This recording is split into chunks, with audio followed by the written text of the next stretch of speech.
Diego, buenos días. Buenos días. Buenos días, perdón la espera, pero bueno, era un tema importante No, que yo tengo una queríamos mejor conversar. idea. ¿Por qué no les colgamos de un mástil a los presos? O no, mejor, ¿por qué no les ponemos y les descarnizamos para que los cuervos se los coman los ojos? No, mejor. ¿Por qué no les colgamos al revés? O los crucificamos a la inversa. O y les dejamos ahí Claro, que se pudran. ¿qué va a solucionar eso? O sea, lo que está haciendo el presidente es pura medida populista, puro efecto. ¿Por qué no les ofrecemos a los jóvenes, no $400, ofrezcamos 2,000? Por 3 meses. Por 3 meses, no, ofrezcámosles por un año mejor. Claro. Es decir, esto es pura medida show, es más de lo mismo. Pero lo bueno es que Noboa ya se develó como un mentiroso y ahora sigue haciendo medidas mentirosas. Vamos a ver al final, justo ahorita que veía lo de las elecciones, los resultados y las elecciones en Estados Unidos, y ayer leía bastantes análisis al respecto.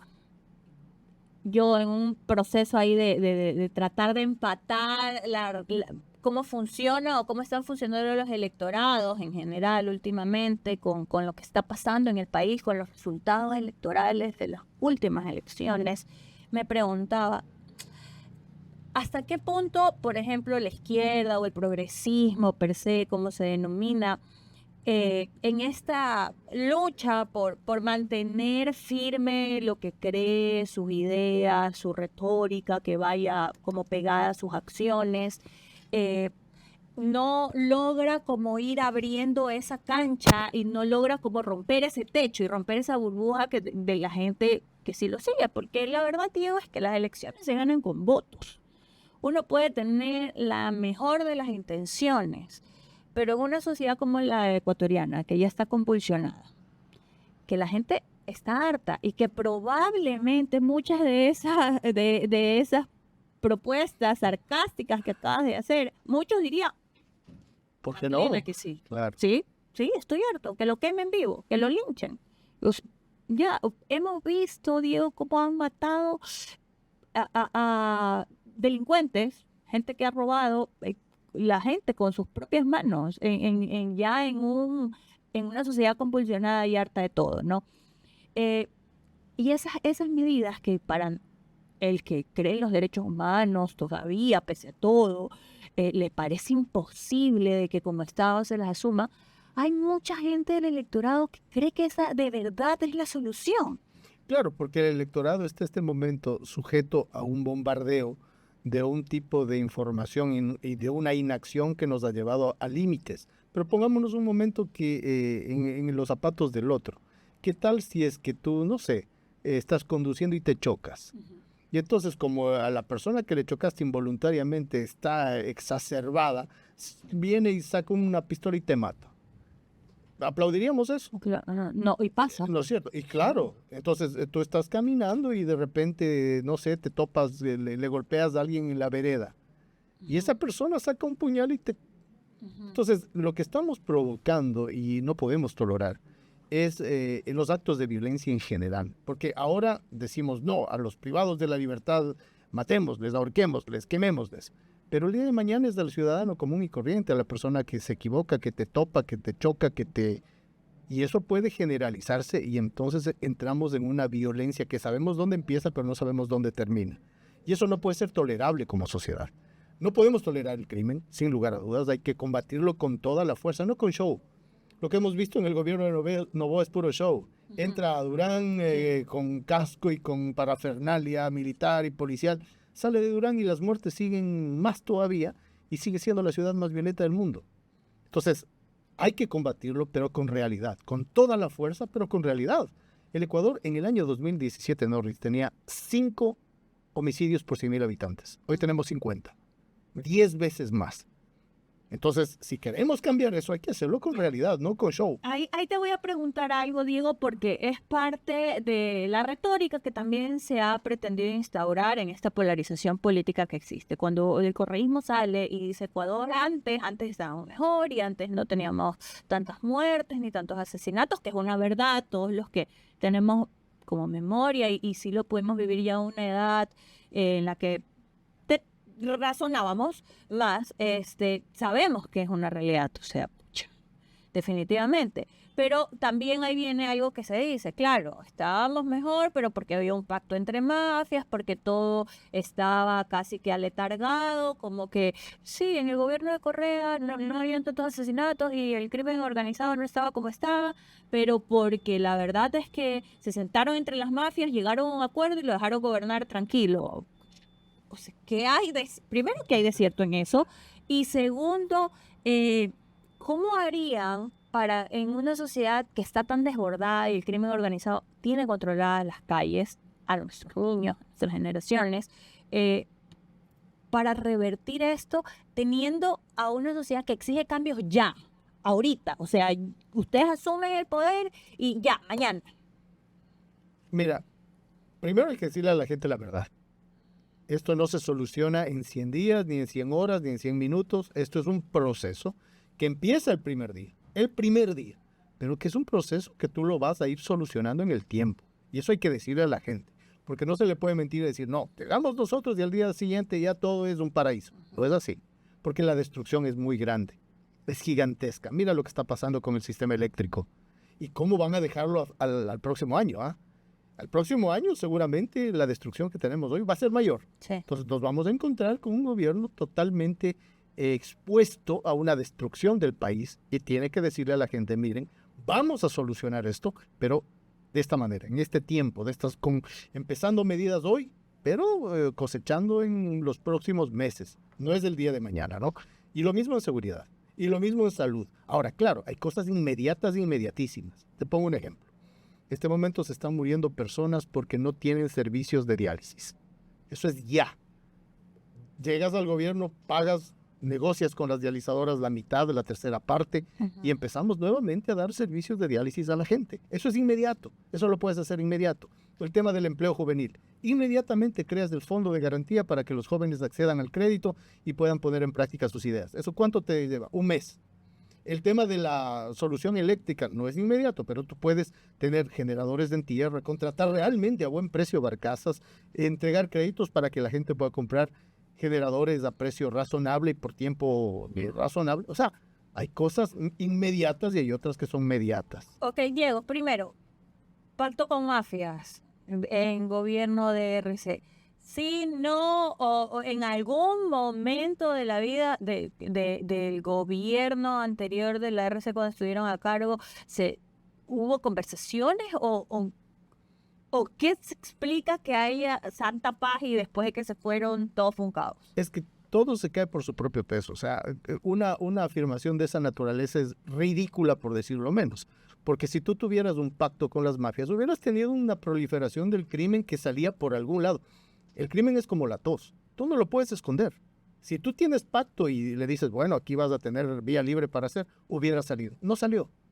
Resulta que empieza una degradación de la institucionalidad en todos los sentidos en el año 2018 y tú tienes 4 años después un florecimiento brutal del crimen. Este achicamiento y debilitamiento del Estado. Es una inacción del Estado, es una ausencia del Estado, es un abandono del Estado. Tú tienes parroquias, tú tienes barrios, tú tienes calles, incluso en las ciudades grandes como Quito, como Guayaquil, absolutamente abandonadas. Tienes provincias enteras. Claro, yo recuerdo, por ejemplo, que cuando, y hay que decirlo, empezaron a crear full estos UPCs, ¿no? Pero era loco. Yo recuerdo que yo vivía en el sur de Guayaquil, en las Acacias, y hubo un año que me robaron 10 veces en un mes.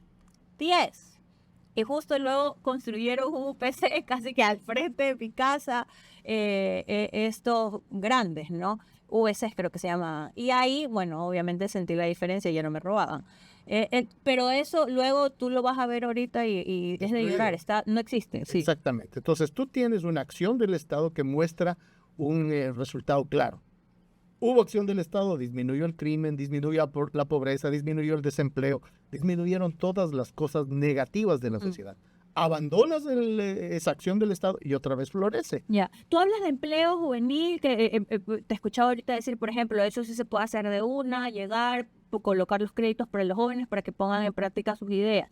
Pero la verdad es que tenemos, después del COVID y todas esas otras pandemias que han llegado, la inseguridad, ahora la crisis energética, la recesión económica, hace, Diego, que la gente esté en saldos rojos en general. O sea, tú vas y en una familia alguien quiere sacar un crédito y le dicen, ¿puede ser migrante? No, estoy sin el riesgo. No soy acceso a crédito. O sea, todos estamos en números rojos, por más que seamos buenas personas, por más que queramos cumplir. La verdad es que estamos en un punto en el que o como hoy día le doy a comer a mis hijos, o le pago al banco, o no le pago y caigo en mora. Muchísima gente está en mora.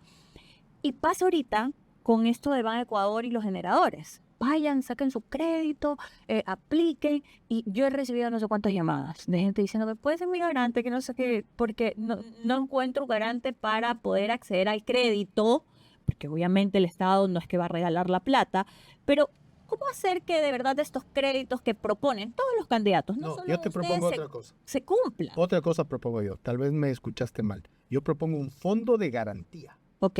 Para que sea ese fondo el que te dé la garantía. Precisamente por lo que tú estás mencionando. Claro. Porque tú vas al banco y te dicen, pero usted no tiene récord crédito. No es sujeto. Usted no tiene nada que hipotecar. Aquí está el fondo de garantía. Ok. Es el Estado. Es el Estado.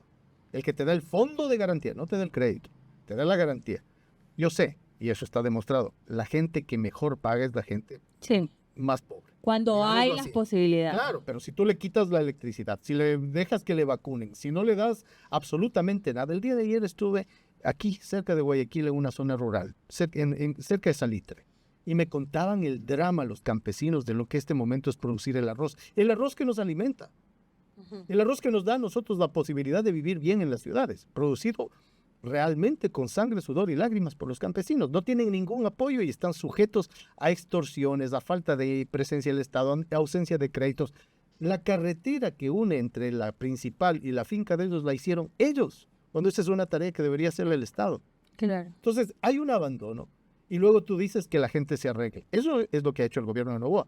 Tú sales a las ciudades, aquí en Guayaquil, en Quito, en cualquier ciudad, la gente resolviendo su problema, porque si no prende la luz un salón de belleza que está al mando de una madre, Sí. no come, No. o una vulcanizadora, o una mecánica, y la gente resolviendo. Pero eso no puede ser así, porque ahí florece precisamente el ámbito para lo que tú mencionas, el ámbito criminal, el ámbito de la delincuencia, todo lo que es este momento una carga para la vida de la gente en nuestro país.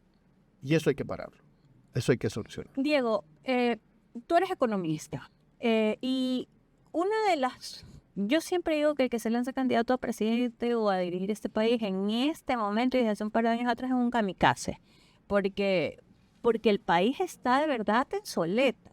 O sea, no es la misma época de bonanza, por decirlo de alguna manera, que Rafael Correa tal vez en su momento pudo tener con el precio del petróleo y con todo lo que estaba pasando y el contexto que se estaba viviendo. Ahora hay guerras por todos lados, la economía está paralizada y hay algunos que dicen que no hay plata. Hay otros que dicen que sí hay, pero que no la saben manejar. Tú como economista, que ya has estado y conoces cómo funciona el Estado desde adentro y en la función pública, porque hay que decirlo, son dos cosas completamente distintas el sector público que el privado, hasta por la burocracia. Entonces, entendiendo todo esto, primero, ¿hay dinero o no hay dinero? Hay dinero, pero no lo han usado en las prioridades. Ok. Una vez más, ¿cuál es la prioridad inmediata del Ecuador? Que la gente no se te muera. Esa es una prioridad antes de tener luz eléctrica. Sí, sí. Esa. Entonces, si tú tienes 10 y eso te cuesta 2, lo primero que vas a hacer es poner esos 2 para que se resuelva ese tema. Te quedan 8. Con eso tienes que resolver el otro tema importantísimo, la electricidad. ¿Cuánto te cuesta? 5. Segundo tema importante. Ya. Te quedan 3. Con esos 3 tú tienes que hacer alcanzar para el resto hasta que vayas creciendo, que es nuestra política, crecer, generar más ingreso y poder tener más dinero. Pero hasta tanto, con lo poco que tienes, tienes que tener un orden de prioridades. Y no es pagar la deuda, y no es pagar los arbitrajes internacionales, y no es perdonar los impuestos. Claro, si tú quiebras la refinería, tienes que importar más derivados y tienes menos plata. Si quiebras el sector petrolero, tienes menos capacidad de exportar y tienes menos plata. Entonces, claro, aquí hay una combinación entre el negocio de la quiebra, del cual lucran muchas gentes, y claro, la incapacidad, la improvisación que hemos visto en este gobierno con mucha claridad. Entonces, si sabes cómo hacerlo y tienes prioridades, vas a hacer alcanzar el dinero que tienes, que sí lo tienes. Y te lo pregunto porque ya 2 gobiernos, 3 con el de Lenin, que dijo que no tenía la mesa servida, Lasso, que dijo que recibió peor que Lenin le dejó un desastre, y Noboa, que dice que ha sido de llorar. Y que todas las propuestas que hizo, las hizo en función a una proyección, pero cuando llegó se encontró con otra realidad. Tal vez, y por ejemplo, en el caso de que ustedes ganen, no pasará lo mismo, que se encontrarán con una realidad fatal, peor de la que nosotros estamos palpando ya adentro, y la respuesta sea, es que no podemos cumplir al ritmo. Aquí hay que decirle a la gente, ¿cómo van a dejar al país destruido? Este año, el propio Fondo Monetario Internacional, con el que el gobierno de Noboa acaba de hacer un nuevo acuerdo, dice que vamos a estar estancados. ¿Qué significa eso? Sí. No vas a crecer. Y el próximo año, con los apagones, probablemente decrezcamos. O sea, tengamos crecimiento negativo. Así vamos a encontrar. O sea, sus propuestas están pensadas en el escenario más catastrófico cuando ingresen. O sea, cuando lo peor de lo peor, ustedes lo que proponen sí lo van a poder ejecutar. Es que ese es el escenario que tenemos. ¿Qué nos han caído 5 plagas, empezando por la plaga de Noboa? Mira, crisis eléctrica, crisis de seguridad, crisis de empleo, crisis de salud, crisis de educación. Son 5 ahí. Más todas las que tú vas a cada sitio y tienen su propia crisis. El agro tiene su propia crisis, la industria, el comercio, un profesional, un estudiante. Más allá de todas esas crisis nacionales, hay la propia de cada sitio, ¿verdad? Okay. Ahora, así sabemos que se va a quedar. Por eso a la gente no hay cómo mentirle. A la gente no le podemos decir, mañana resolvemos todos los problemas. No es así. La destrucción es muy grande. Y aquí es un tema del gobierno, de los gobiernos locales y de la acción ciudadana. Porque si la gente no tiene también su propia responsabilidad ciudadana y sigue apostando por los TikToks y por las piezas de comunicación disque graciosas y por los disfraces de la Bella y la Bestia, entonces también que la gente se haga cargo de sus decisiones. Aquí es una responsabilidad del gobierno local y de la acción ciudadana. Porque no podemos nosotros, es como tirar la piedra y esconder la mano. Tú vas del día de las votaciones y eliges a tus verdugos y luego esperas que te solucionen el problema. Eso también implica una responsabilidad política de las personas. Ya. Diego, la agenda política que tiene la RC5 ha sido muy cuestionada cuando son épocas electorales. Y sus detractores, por lo general, una de las cosas que dicen y utilizan es, ellos tienen una agenda particular, personal política, que una vez que lleguen al poder la van a priorizar por sobre las necesidades de la gente, y muchas negociaciones entre el legislativo y el ejecutivo van a pasar por ahí. Por ejemplo, que vuelva Correa, o el hecho de que el indulto, que yo tengo claro que le ha dicho que él no va a pedir indulto porque no necesita, desde su perspectiva. El tema de Glass, ya escuchamos el otro día a Luisa González que decía que ella va a firmar el tema del asilo de Glass. Entonces, este tipo de discusiones políticas partidistas, por decirlo de algún modo, a veces hacen que la ciudadanía, que tal vez no está en una polarización radical, no está radicalizada, odio al correísmo o lo amo, sino es que más bien está viendo sus propios intereses. Pero esta agenda partidista como que hace que la gente tome un poquito de distancia y diga, chuta, volvieron a lo mismo cuando yo estoy que me muero de hambre y me vacunaron ayer. Mira, primero, la política del odio a la que hemos asistido en los últimos años ha llevado al Ecuador a donde está. Por tanto, la política del odio no funciona. Yo creo que la Revolución Ciudadana ha dado una muestra enorme de amplitud real. La única alianza que al final del día se inscribió es la alianza entre Reto y la Revolución Ciudadana. No, yo, desde el primer momento en que salió mi nombre como posible candidato a la presidencia, yo había planteado una amplia convergencia. De hecho, hablé con muchos partidos. Hablé con la Izquierda Democrática, con Centro Democrático, con Pachacuti, con el Partido Socialista, con la RC mismo. Yo creo que este proceso va a necesitar de una amplia convergencia. ¿Para qué? Para solucionar los problemas de la gente. Esa es la agenda número 1. Solucionar los problemas de la gente. Y si el día de mañana tú tienes que convocar a gente que no piensa como tú, que es de una ideología diferente, ya sea a la izquierda o a la derecha, pero que sabe cómo hacerlo, bienvenidos. Aquí lo único que nos va a distanciar de las personas son los valores. Deshonestidad no queremos. Intentos de corrupción no queremos. beneficiarse por sí mismo del poder y no a la gente, no queremos. Pero hoy, gente patriota que, como tú bien dices, en este proceso parecería que somos kamikazes, pero nos anima otra cosa. Podemos hablar de eso otro momento, pero nos anima otra cosa. Entonces, primero, resolver los problemas de la gente es la prioridad. Pero luego hay cosas que, si me permites 2 minutos, Sí. son temas de agenda nacional. Te pongo el ejemplo de Jorge Glass. Ajá. Jorge Glass es un secuestrado por parte del gobierno de Noboa. Él era una persona, nos guste o no nos guste, que tenía un asilo político otorgado por un otro Estado en el marco del derecho internacional, en el marco del derecho del asilo. ¿Qué hizo el gobierno de Noboa? Asaltó una embajada violando toda la lógica. Mira, eso no ha sucedido ni en las dictaduras de Pinochet o de Videla en la Argentina y Chile, ¿no? Y acá se hizo eso, se secuestra a una persona y nos pone al Ecuador en una situación de indefensión internacional. ¿Cómo nosotros el día de mañana podemos defender una embajada que sea tomada en cualquier otro país? Claro. Imposible, ¿no es cierto? Entonces, ese no es un tema de Glass, es un tema del Ecuador como nación, como Estado de Derecho, ¿no? La gente, el relato ha querido ver, es un problema de Glass. No, Claro. es un Está problema bravo del porque se lo Estado llevaron a ecuatoriano. Y es lo mismo que ahora está planteando con los privados de la libertad. Sí. Igualito, o sea, la Corte Interamericana. un escarnio, ¿no? Contra una persona para ganar unos votitos en la consulta popular. Eso es indecente. Entonces nosotros tenemos que devolverle la decencia al Ecuador y poner las cosas en su orden. El tema del presidente Correa, juzgado y condenado por influjo psíquico. ¿Con qué cara tú le llamas a una empresa austríaca, alemana, española, a un país donde se meten en las embajadas y donde condenan a un presidente por influjo psíquico? Claro. Y piden arbitraje internacional, pero... Y entonces, cuando tú haces eso, te dicen, pero yo, ¿por qué voy a ir a ese país donde no respetan a nadie? Entonces, los problemas que han querido personalizar en Glass, en Correa, son problemas nacionales. No son la agenda prioritaria, porque hay que resolver la diálisis, la luz eléctrica, Claro. las vacunas. No, eso es la agenda política del gobierno, en el caso de que tengamos el voto popular. Y además, como te digo, amplia. Pero es una agenda nacional también resolver estas vergüenzas que tenemos hoy por hoy.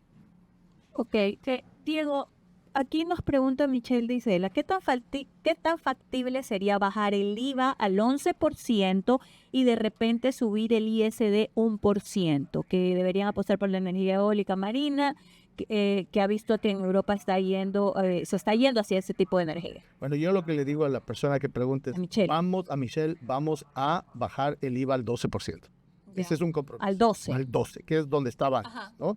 Y que es donde además nos permite consumir en los niveles que podíamos, Ok. vender en los niveles que podíamos y recaudar en los niveles que podíamos. Tú sabes que con el aumento de la tasa se ha bajado la recaudación, porque se vende menos, Claro. se compra menos, ¿no es cierto? Y baja la recaudación. Vamos a volver al 12%, eso es un acuerdo que tenemos en el binomio, Ok. en la organización política y lo hemos dicho ¿Y públicamente. de dónde van a sacar el dinero para combatir el tema de la inseguridad? No, pues es que como te digo, cuando bajas el IVA recaudas Recaudas más. más. Entonces es mentira. ¿Sabes por qué tomó la decisión Noboa de subir al 15%? Porque era una imposición del Fondo Monetario Internacional que él ya negoció cuando Ok, hizo la claro. visita desde diciembre. Ujú. Claro, aquí nos Tenía vendió, que cumplir. aquí nos vendió con que era para la Ya. inseguridad. ¿Qué inseguridad sí ha aumentado? Ya, ¿y cómo sería, por ejemplo, la relación de ustedes con Estados Unidos, entendiendo que cuando fue el presidente Correos, por lo menos lo que se dice en discurso es que era muy tensa y ahora casi que con Novoa se agarran de la mano y se dan besitos? Entonces, ¿cómo va a ser ahora? Por ejemplo, en el caso de que ustedes lleguen a Carondelet. De dignidad, ¿cómo fue? Ok. Mira, no de sumisión, Ok. ¿no? Porque acá lo que hay es una sumisión en la cual ya poco menos falta que les besen las botas. Así no. Es de país a país, con dignidad, con amistad, con pragmatismo. Estados Unidos es nuestro principal socio comercial, igual que lo es Colombia. Sí. Entonces, ¿cómo no vamos a tener relaciones magníficas en términos comerciales, pero de dignidad? Que tú tengas relaciones muy buenas no significa que tú te humilles y que humilles a tu pueblo. Ya. Eso no significa. Diego, ¿cómo así tú decides aceptar o empezar a estas conversaciones con la RC5 después de que habías tomado una distancia muy prudencial y también había sido en su momento muy crítico de ciertas acciones? O sea, entiendo que tal vez el sentido patriótico puede estar por encima de, pero ¿qué te hace cambiar de opinión de lo que habías criticado para luego volverte a sentar en el mismo lugar? Bueno, este es un proceso de reconciliación largo, Ok. ¿no? Como cuando te reconcilias con tu amigo, con tu pareja, esto es largo, es un proceso largo, porque también la crítica fue muy fuerte y fue frontal. Fue directa, fue frontal, fue a la luz del día, fue el momento que el presidente Correa era el hombre más poderoso del país. Claro. No esperé a que él esté perseguido, no. Más bien cuando Rafael estuvo perseguido, fui uno de los primeros en salir a defenderlo. Pero esto es un proceso largo y lo que empieza a acercarnos es el desgobierno de Moreno. Cuando se da la represión contra el movimiento indígena en Quito en el año 2019 y se toma presa a la prefecta de Pichincha, Paola Pabón, ya a ese momento empezamos a tener una cercanía política porque yo fui un opositor muy fuerte de Moreno en ese momento, ¿no? Y luego, pues, ya coincidimos en la campaña, tú recordarás, de Andrés Arauz, ya desde ese momento venía nuestra relación y nuestro vínculo.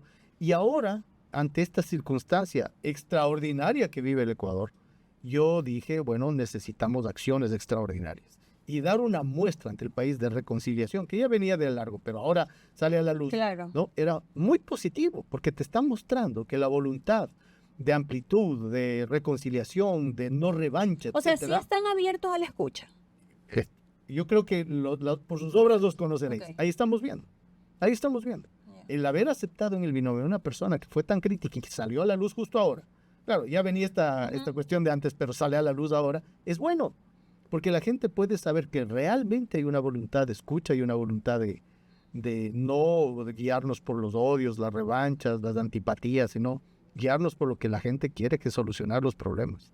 Yo siempre aquí en el programa, Diego, una de las cosas que invito a hacer a la gente es a reflexionar a reflexionar y a decidir sin apasionamiento, sobre todo político, porque a veces cuando uno anda demasiado se enceguece.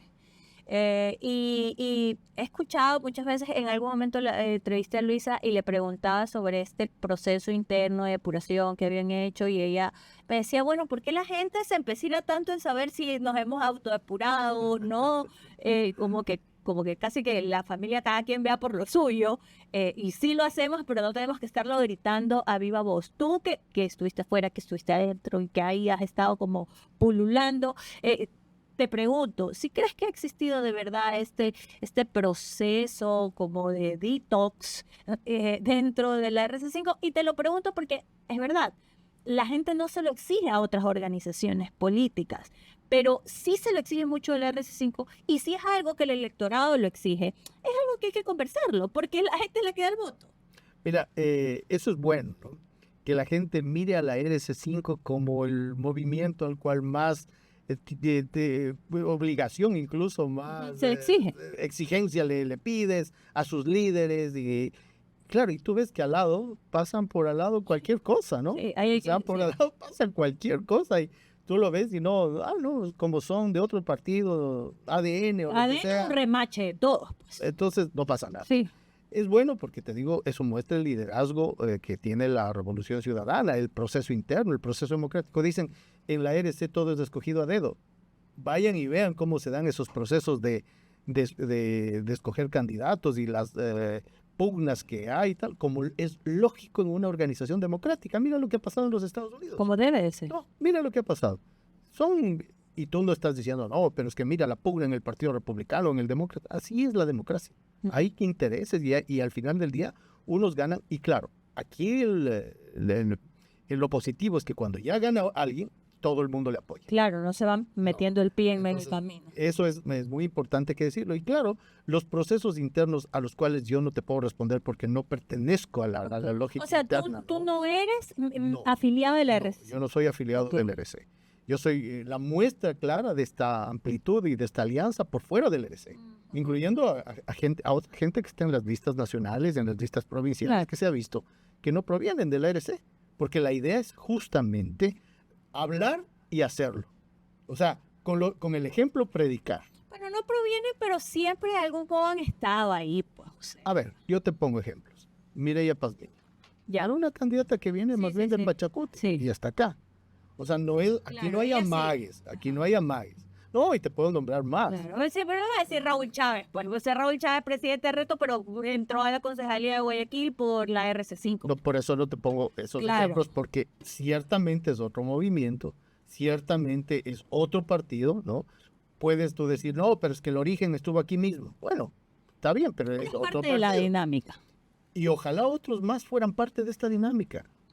Esto no es negativo. Oye, y si hay más organizaciones sociales que se están sumando.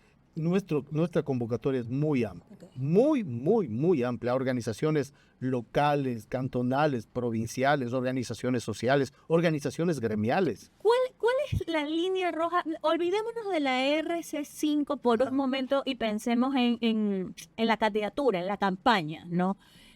¿Cuál es como esta línea roja no inamovible que no van a pasar con nadie? Porque hay gente, por ejemplo, de derecha que está bravísima con Novoa. O sea, los empresarios son los que están más bravos, porque son los que más plata están perdiendo ahorita. Entonces, por ejemplo, ¿cuál es esta línea roja en la que definitivamente yo puedo decir, bueno, aquí ni intento tocar el timbre porque definitivamente a mí no me van a dar chance, pero tal vez otros y piensan que no y sí? Más bien te hablo de las líneas verdes. Ok. ¿Qué está convocado? Empresarios de derecha con ideología conservadora que quieren apostar a este país. Bienvenidos. Personas que tienen una postura ideológicamente o religiosamente de tal o cual Ujú. naturaleza, pero quieren aportarle al Ecuador. Bienvenidos. Te pongo un ejemplo súper pragmático. Tengo un daño en mi tubería de la cocina. Necesito un gasfitero, un plomero. Viene el señor. Yo no le digo, ¿usted es correísta o no es correísta? ¿Usted ama Correa o odia Correa? No. Yo le digo, ¿usted sabe hacerme este trabajo?